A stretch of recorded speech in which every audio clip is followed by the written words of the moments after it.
Então vamos aqui abrir os microfones, né, Marquinhos? E dar um bom dia para os dois secretários na manhã dessa segunda-feira.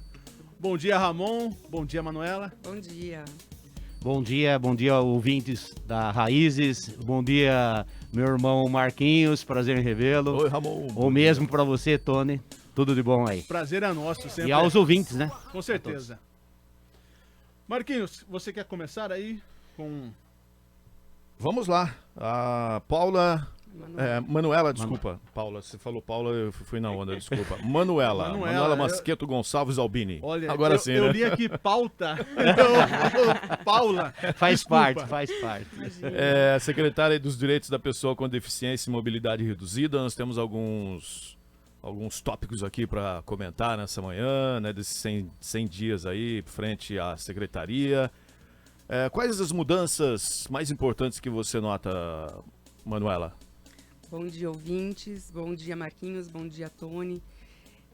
Na verdade, eu acho que cabe aqui a gente conversar um pouquinho como que surgiu a Secretaria dos Direitos da Pessoa com Deficiência e Mobilidade Reduzida em Capivari. Uhum. Então, ela tem um trajeto interessante, porque ela se iniciou em janeiro de 2013 com uma diretoria, que era a Diretoria da Pessoa com Deficiência, que pertencia à pasta do desenvolvimento social na época. Uhum. E muitas coisas já foram realizadas nesse período com um foco na questão dos direitos da pessoa com deficiência e melhorias no sentido de o que a gente poderia fazer para a cidade. Lá em 2013, essa diretoria fazia parte do desenvolvimento social e acho que um dos principais marcos aí da diretoria foi criar o Conselho Municipal dos Direitos da Pessoa com Deficiência de Capivari, que daí eu acho que deu abertura para poder desenvolver a secretaria em si. Quando foi em setembro de 2014, houve a criação da secretaria. Aí teve a montagem de uma equipe e os trabalhos começaram a se desenvolver. Nesta época, em âmbitos assim de acessibilidade nas escolas, orientação aos professores, poder conversar com essas pessoas com deficiência sobre os seus direitos reais, suas orientações. E aí, sim, essa equipe foi trabalhando até meados de 2018, quando a secretaria volta a fazer parte da Secretaria do Desenvolvimento Social até final de 2020. No começo dessa gestão, 2021, o Vitor e o Bruno quiseram retomar essa secretaria por conta de todas as questões que a gente tem visto aí no mercado, na política pública, e essa demanda é cada vez maior, né, por vários fatores.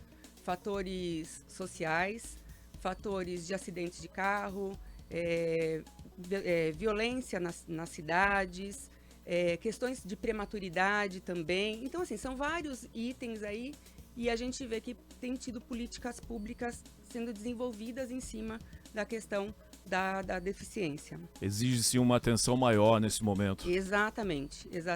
A deficiência, durante um bom período, ela ficou estigmatizada, deixada de lado. Então, as pessoas tinham medo de colocar seus filhos nas ruas, escondiam essas crianças, escondiam essas pessoas em casa. E aos poucos, né, foi acontecendo o processo que a gente chama de inclusão e inserção dessas pessoas no meio social, nas escolas. E essas pessoas começaram a vir para as ruas, mostrarem as suas caras, mostrarem que elas estão ali, que elas são seres humanos e precisam sim dos seus direitos. Então aí vem todo um processo de desenvolvimento da secretaria. Então partiu de uma diretoria para uma secretaria. E hoje a gente tem uma equipe formada na Secretaria dos Direitos da Pessoa com Deficiência e Mobilidade Reduzida aqui de Capivari. Manuela, nós vamos falar agora um pouquinho a respeito do atendimento às pessoas, né, com autismo aqui na cidade, porque a cidade conta, inclusive, com um grupo aqui de mães que lutam pela causa, né, dos autistas.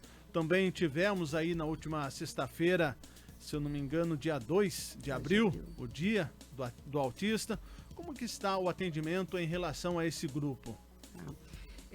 Capivari conta hoje, pelo menos que eu tive contato, com 3 associações que defendem a causa do transtorno do espectro autista, como hoje é chamado, o que a gente chamava antigamente de autismo. Então, assim, a secretaria pôde conversar, a gente teve um acesso a essas 3 associações, a gente conversou, inclusive, com representantes dessas 3 associações, todos lutando, obviamente, pela causa do autismo, com os seus objetivos em mente de tratamento, principalmente. Por quê? Capivari conta, a gente não tem um número exato hoje, porque a gente não tem um censo, é um dos projetos que a gente está pensando em desenvolver aí futuramente, junto com a Secretaria da Saúde, mas conta com uma quantidade bastante grande de pessoas autistas, sendo crianças, adolescentes e adultos. Então, assim, hoje, o que a gente tem? Capivari tem um convênio, né, com a AMAI de Itu, que são 13 famílias que frequentam essa instituição. Eles fazem o tratamento por lá com uma equipe multidisciplinar. Multidisciplinar que a gente chama que é composta por vários profissionais, tanto da área de saúde, quanto da área social, quanto da área da educação. E esses atendimentos continuam mesmo nessa situação? Foi interrompido? A gente teve um sério problema o ano passado, porque esses atendimentos foram realizados à distância, né? Mas a gente sabe que a questão do autismo é um pouco mais complicada, porque muitos deles não conseguem fazer um acompanhamento online.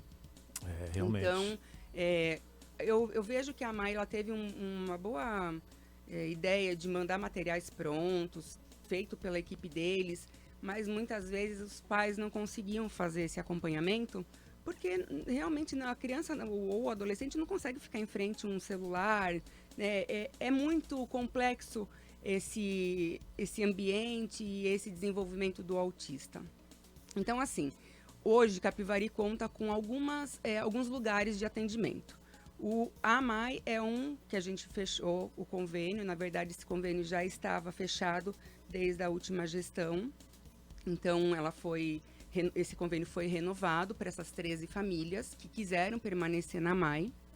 A gente tem alguns atendimentos que acontecem no ambulatório de saúde mental, porém o ambulatório de saúde mental a gente está com uma equipe também mais reduzida neste momento por conta de processo de pandemia e tudo mais, mas pelo menos as meninas da Fono fazem o atendimento lá. Eu sou terapeuta ocupacional, então até o ano passado eu atendi algumas crianças com transtorno do espectro autista no ambulatório de saúde mental. Como eu vim para a secretaria, hoje nós não temos ainda esse profissional lá para repor, né? Porque é um ano também bastante complicado para o setor público, porque não pode fazer novos concursos por questões de legislação federal. Então, é tudo muito complexo. E também tem o acompanhamento dos psicólogos. E a gente tem hoje um início de acompanhamento também na Casa Nossa Mãe, que é a antiga Casa da Sopa, que eles estão fazendo um acompanhamento principalmente na área da pedagogia. Ainda não iniciaram atendimentos na área de saúde.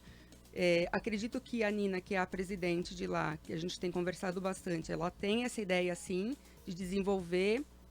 E, assim, torço bastante para que dê certo, porque eu, enquanto secretária, acredito muito nessa questão dos atendimentos acontecerem no nosso município. Por conta de transporte, horário que tem que sair daqui, toda uma logística que envolve a família, a pessoa autista e também essa dificuldade, inclusive, de rotina, que para eles é de extrema importância, tá? Ainda falando sobre o autismo, Manuela, nós tivemos aí a semana do autismo, onde a prefeitura também, a secretaria, desenvolveu algumas palestras, né? Isso. A gente fez a semana do autismo do dia 5 ao dia 9 de abril. Essas palestras foram realizadas com profissionais de altíssimo nível, de qualidade de trabalho. Nós tivemos a Carol Marrone, que vem aqui com vocês, que eu sei que ela vem aí a cada 15 dias, acompanho o trabalho dela. Amanhã, inclusive... não, amanhã não. Semana que vem, ela veio a semana passada. Acompanhei. Sou fã do trabalho dela, enquanto profissional e enquanto pessoa. A gente teve uma palestra, a Carol, inclusive, falou sobre a questão da avaliação e do fechamento do diagnóstico neuropsicológico, que é de extrema importância, né? Aí a gente teve uma palestra com a Monize, que falou sobre o método ABA, que é um dos métodos mais aplicados hoje no autismo, com comprovações científicas. Nós tivemos uma palestra com o terapeuta ocupacional Fábio Artuso, ele é de Votorantim, a gente estudou junto, ele falou sobre integração sensorial, que é um outro método muito aplicado por conta das alterações sensoriais que a pessoa com autismo apresenta. Então, foi bem bacana a palestra dele, muito completa, com vários... Deu para entender tanto um público que não entendia o que era integração sensorial, até as pessoas que já têm a formação na área, foi bem bacana para complementar bastante coisa. Na quinta-feira, nós tivemos uma palestra com a fonoaudióloga Michele Frederico, ela é de Rafar, não está mais atendendo aqui na nossa região, porque ela mora em Campinas, atende lá, também falou bastante coisa interessante, e ela tem uma baita experiência na área de TEA. E na sexta, a gente teve o depoimento de algumas mães, que foi bastante emocionante, foi bem interessante poder entender um pouquinho o mundo da família que convive com a pessoa autista. E a gente notando essas pessoas, nós temos assim uma sensibilidade, né, de analisar o mundo que praticamente eles passam pra gente. Sim. Né, que também não deixa de ser especial, né, não deixa de ser bonito, não é verdade, Manuela? E com relação a isso, houveram também homenagens no dia da Síndrome de Down, que foi no dia 21 de março, né, esse ano. A gente tem uma proposta, enquanto Secretaria dos Direitos da Pessoa com Deficiência, de estar pelo menos aí, todo mês a gente abordar algum assunto. Foi uma proposta que eu fiz junto da minha equipe, as meninas abraçaram a causa, que são pessoas também que estão lá e ajudam demais no desenvolvimento da Secretaria e nas orientações das pessoas com deficiência. E, assim, a gente tem essa ideia de todo mês fazer algum tipo de orientação, ou através de palestra, ou através de algum texto escrito, para as pessoas ficarem cientes de determinados assuntos.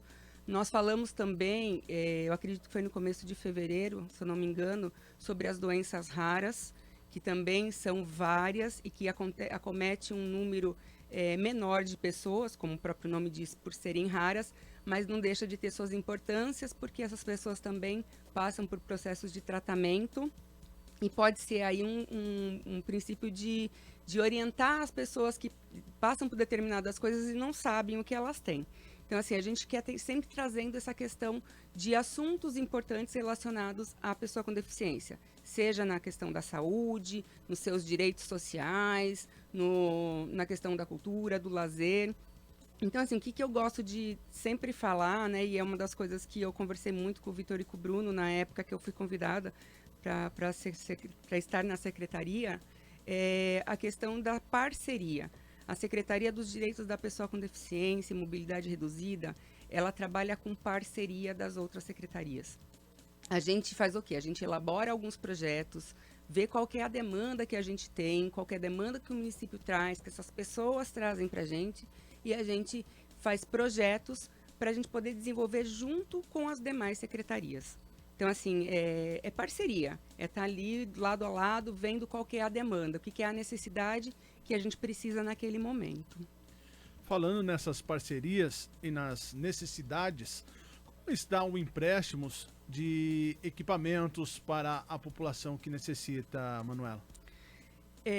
O empréstimo de equipamentos, ele funciona em parceria com o Conselho dos Direitos da Pessoa com Deficiência. Por isso que eu falei que o start aí foi o Conselho da Pessoa com Deficiência, foi o Conselho. Por quê? Porque o Conselho, ele veio buscando ações para poder trazer questões que a população precisava, a população com mobilidade reduzida ou com deficiência precisava. E acho que foi em 2014 ou 2015 a gente iniciou, eu digo a gente porque eu sempre participei do Conselho, então Sim. sei desde lá de trás. A gente iniciou essa campanha de arrecadação de equipamentos. Então o Conselho faz isso através do quê?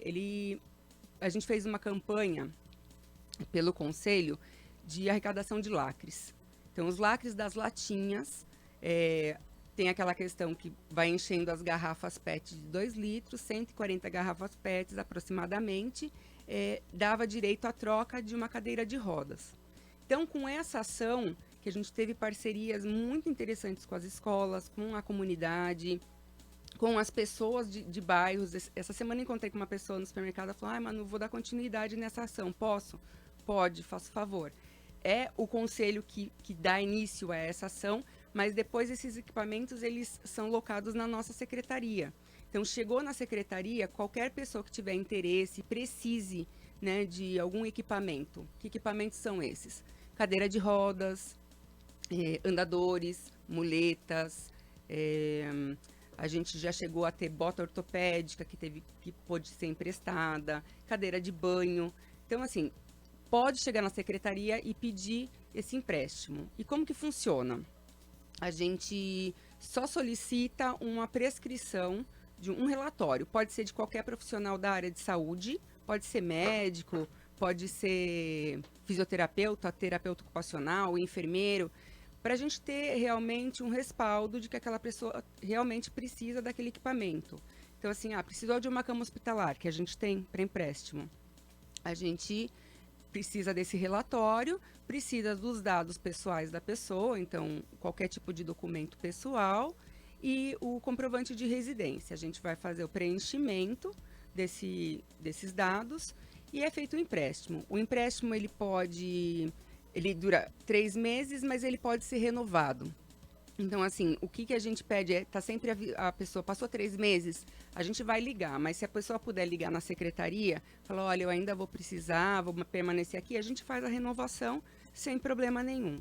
Então, assim, nessa questão de assistência, né, que a gente ajuda no sentido de emprestar coisas que às vezes não tem. Já chegou a ter casos de não ter na funerária para alugar, não ter em outro lugar, não ter a cama hospitalar em algum lugar. E aí a gente faz esse empréstimo. Eventualmente, se a pessoa tiver algum equipamento em casa que não use mais, não utilize também, a pessoa pode estar doando? Pode. Eu ia chegar aí nesse ponto que, assim, muitos dos equipamentos que a gente tem, a gente também recebeu da população. Então, a pessoa não usava mais. Aí ela foi e fez essa doação. Então, a gente recebe, o conselho recebe como doação e aí fica locado com a gente lá na secretaria para o empréstimo para a população. Para a gente aproveitar, Manuela, foi criado também um WhatsApp para poder ter esse contato mais ágil e mais prático também, né? Exato. Nesse período de pandemia, que a gente ficou aí um tempo sem poder estar recebendo as pessoas dentro da secretaria, a gente criou o WhatsApp da secretaria. São 2 números que a gente tem hoje, que é o 3491 1314 e o 2146 1525.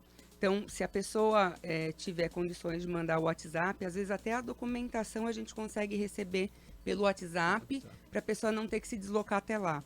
Por exemplo, algum idoso que precisa de uma cadeira de rodas, para ele não ter que ficar indo no local tal. Não, manda os documentos e ele vai até lá somente para buscar o equipamento. Manuela, só aproveitar uma dúvida aqui da nossa ouvinte, a Silvia Zuin. Ela pergunta por que quando se fala de uma deficiência, nunca é falado da deficiência visual, e sim de todas as outras.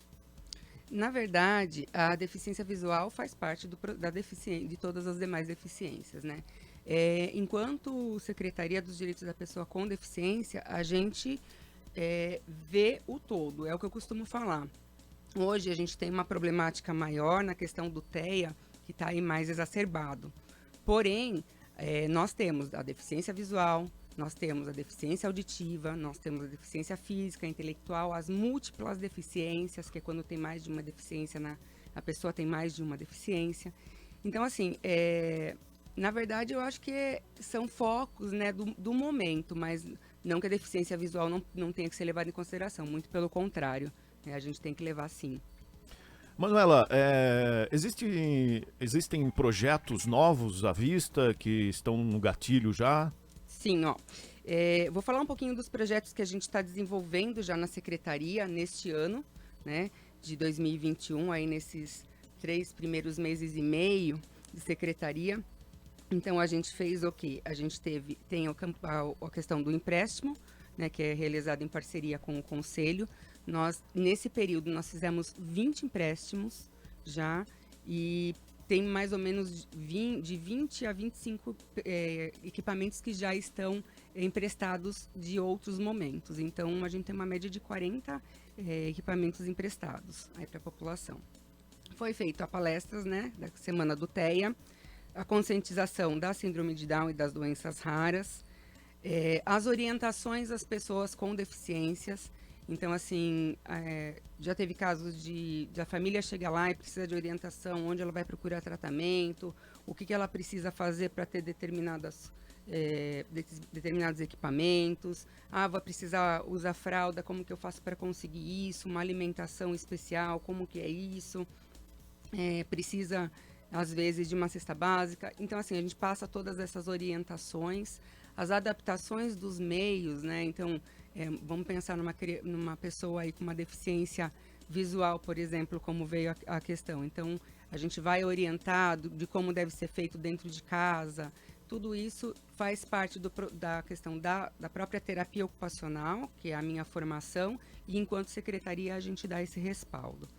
A gente fez uma campanha também no mercado de trabalho, que eu acho que aí é importante a gente ressaltar, que é a importância de trazer o currículo para a secretaria da pessoa com deficiência, e depois que trouxer, a gente poder encaminhar aí para os locais que estão necessitando de vagas PCD. Então, a secretaria está aberta para isso. Inclusive, a gente auxiliou a formar 2 currículos lá, um de uma pessoa com deficiência visual e uma pessoa de uma deficiência cognitiva. E a gente faz um banco de dados e a gente tem tido contato direto com os RHs das empresas, juntamente com a parceria do PAT. Então, por isso que eu falo, as parcerias são importantes sempre. Sempre. E a gente tem feito a elaboração também de um projeto aí, pensando nos atendimentos dos autistas futuramente. E eu tive um contato, principalmente no mês de janeiro, que foi o primeiro mês, de conversar com algumas instituições que trabalham especificamente com o TEA. Então, cheguei para Campinas, Piracicaba, Indaiatuba, cidades que já têm essas instituições para poder levantar essas ideias.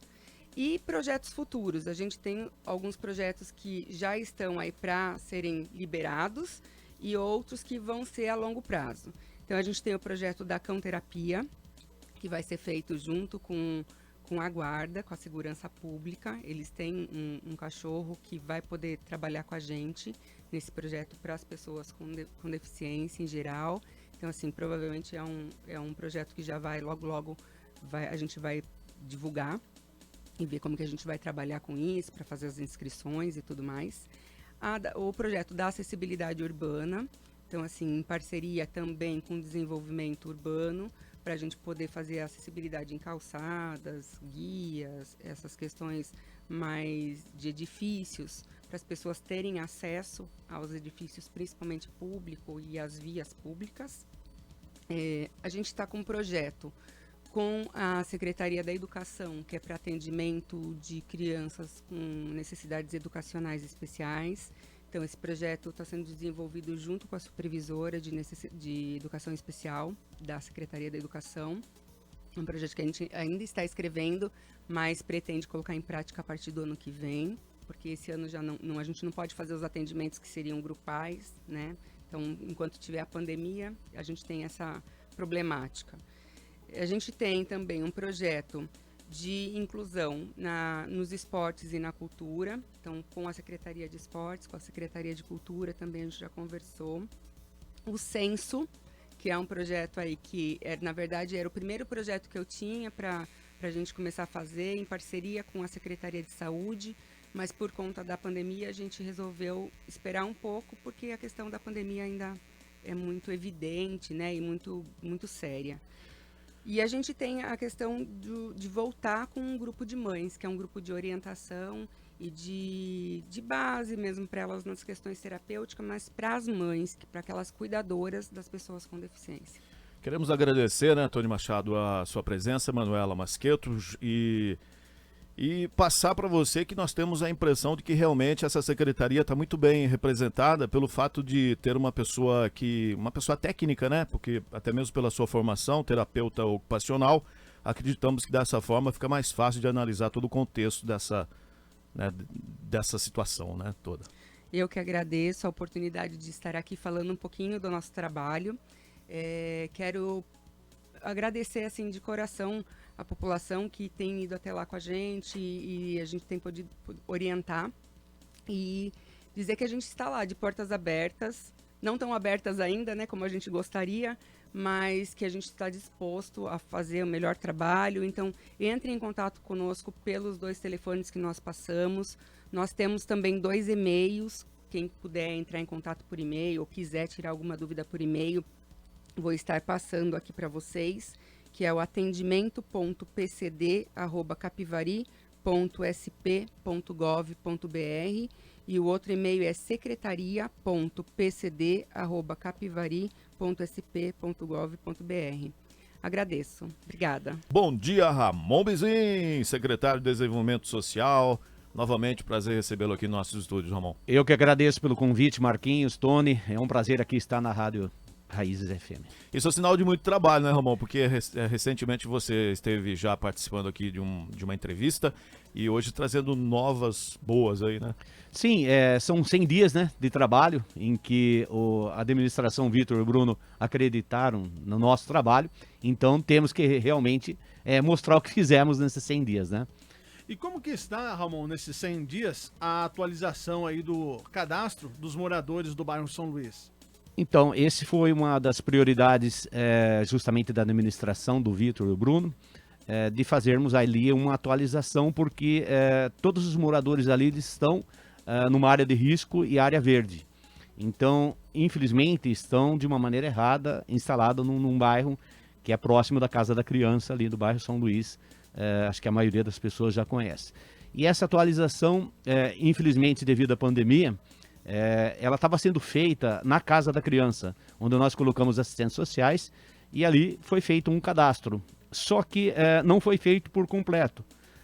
Estamos aguardando agora passar a pandemia para podermos estar atualizando esse cadastro presencialmente, para estarmos avaliando aí justamente a quantidade de pessoas que estão morando ali no bairro São Luís de uma maneira, assim, digamos, irregular. E ainda falando em cadastros, né, Ramon, como funciona, na verdade, os programas do governo a respeito de entregas de cestas básicas? Então, a cesta básica é sempre bom lembrar que a nossa Secretaria de Desenvolvimento Social não é uma distribuidora de cesta básica, começa por aí. Primeiro passo que nós fazemos, de repente, vamos lá, o Marquinhos ou o Tony me liga lá e fala, olha, Ramon, tem uma família assim, no bairro X, tá? O que nós fazemos? O protocolo nosso é irmos até essa casa, nessa casa averiguamos realmente qual é a real necessidade dessa família, se ela passa por dificuldade. Se ela passar por dificuldade, com certeza estaremos dando uma cesta básica para ela. Mas, na maioria das vezes, falta uma orientação, às vezes do INSS, às vezes de algo, de uma pensão, ou algo que a assistência social pode estar dando um devido auxílio e respaldo para essa família. Mas, infelizmente, a maioria das vezes, como chama, realmente é por uma dificuldade financeira. Às vezes até mesmo por faltar condições de pagar uma água ou de comprar um gás. Então, em contrapartida, a gente dá uma cesta básica para eles não precisarem estarem gastando com os alimentos. Mas a cesta básica, como eu disse, não somos distribuidores, e sim temos que ver a real necessidade da família. Como o Padre Adalton mesmo hoje, na sua participação aqui como colunista, comentou, as entidades elas têm que trabalhar em conjunto, né? A própria igreja, né, teve esse trabalho aí de dividir, né, receber, doar partes de materiais. No caso aí, os repasses das entidades de Capivari também, né, é um foco de vocês, né? Sim, é muito importante esse repasse, Marcos, uma pergunta, uma colocação excelente aí, porque, queira ou não queira, as entidades, elas são o terceiro setor, tá? E esse terceiro setor, eles fazem um trabalho interessante dentro do município. coloque-se que não, se não existisse esses terceiros setores. Vamos lá falar se não existisse uma PAI, uma Santa Rita de Cássia, um Lar dos Velhinhos, estou citando algumas. A AVCC, que é de câncer. Então, são várias as instituições. Esses repasses são importantes, tanto municipal, estadual, como federal. Então, nos seus devidos tempos, evidentemente, que são feitos esses repasses. Para dar um certo fortalecimento para que essas entidades continuem realizando esse trabalho. E o equilíbrio também. E o equilíbrio necessário, porque eles recebem doações? Recebem. Mas a maioria das doações não são financeiras. Geralmente são por alimentos, mistura mesmo, dificilmente eles ganham. Então eles têm que ter esses repasses, porque se eles não tiverem, eles não têm condições de estar mantendo essas entidades. E também acreditamos que existe assim, doação de produtos perecíveis, né? Como batata, né? Como, sim, sei lá, cebola, coisa assim. Não, né? sim. Eu estava até conversando, né, lá fora um pouquinho com o padre Adalton, no qual quero mandar um grande abraço a ele, o padre Cido também. Nós tivemos uma conversa com eles. Já no início, já que eu entrei na secretaria, a primeira coisa que eu fiz foi conversar com eles, com alguns pastores também, para saber a real necessidade. E passando essa fase, já está, graças a Deus, voltando ao normal, espero que volte, né? O normal vai demorar um pouquinho, né, Tony Martins?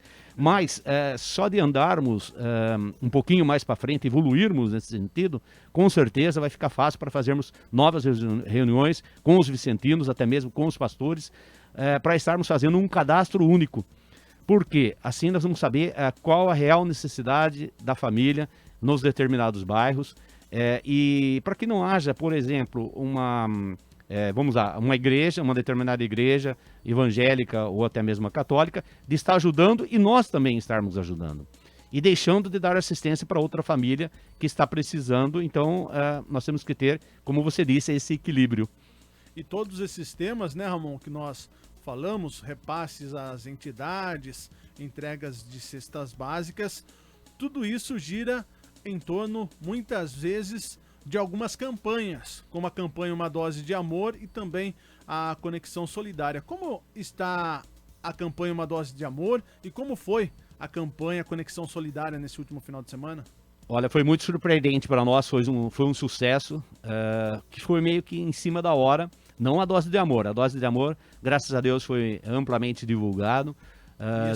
Está ocorrendo ainda. Para você estar participando, é uma parceria junto com a saúde, com a Secretaria da Saúde, onde as pessoas que vão vacinar não são obrigados, vamos deixar bem claro isso, eles podem estar voluntariamente levando uma cesta básica, um alimento, ou coisas assim parecidas, e nós vamos, a nossa secretaria, até a escola, e retiramos esses alimentos que foram doados.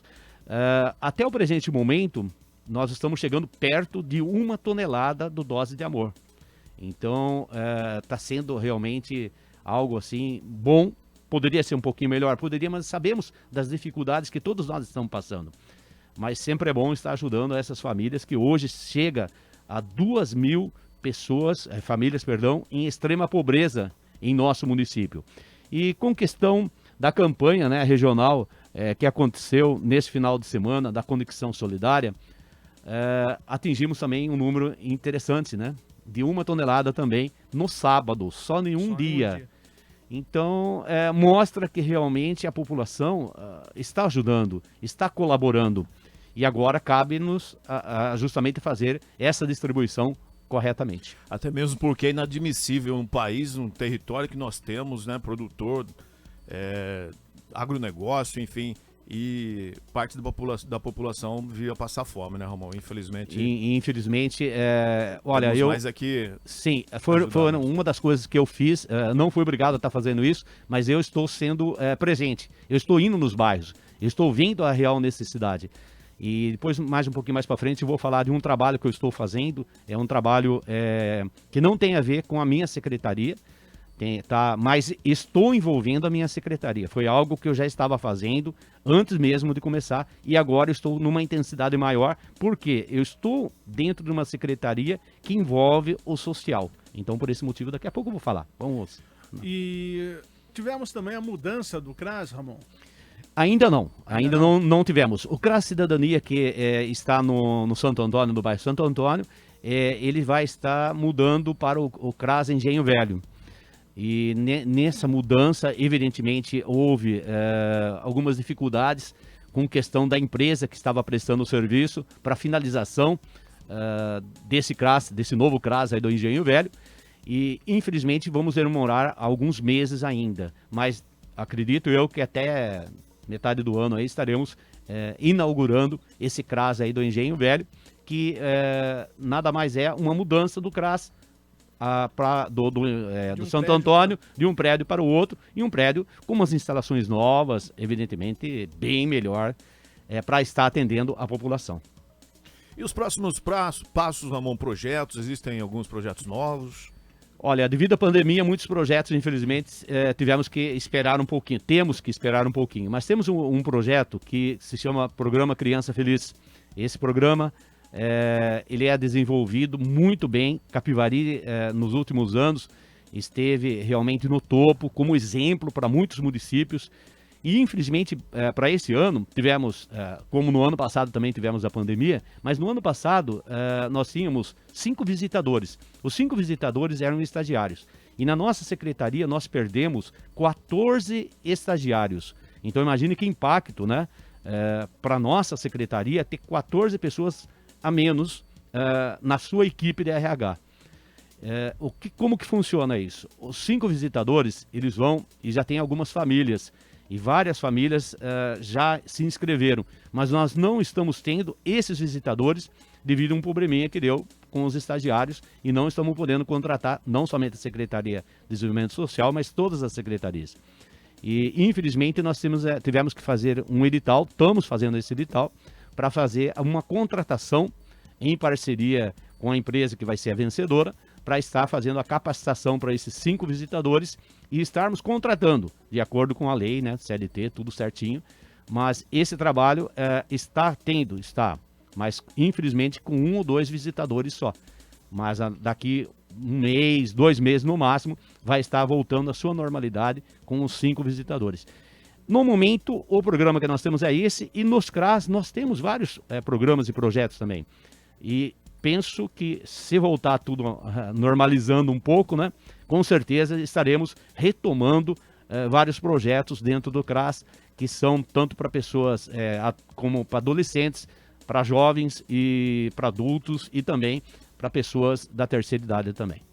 Ramon, nós queremos agradecer a participação sua na manhã de hoje aqui em nossos estúdios. Muito obrigado mais uma vez por aceitar o nosso convite e dessa vez falar um pouquinho, né, das ações que já foram realizadas e os projetos que vão ser realizados aí no começo desse ano. Muito obrigado. Eu que agradeço, Tony Machado, Marquinhos.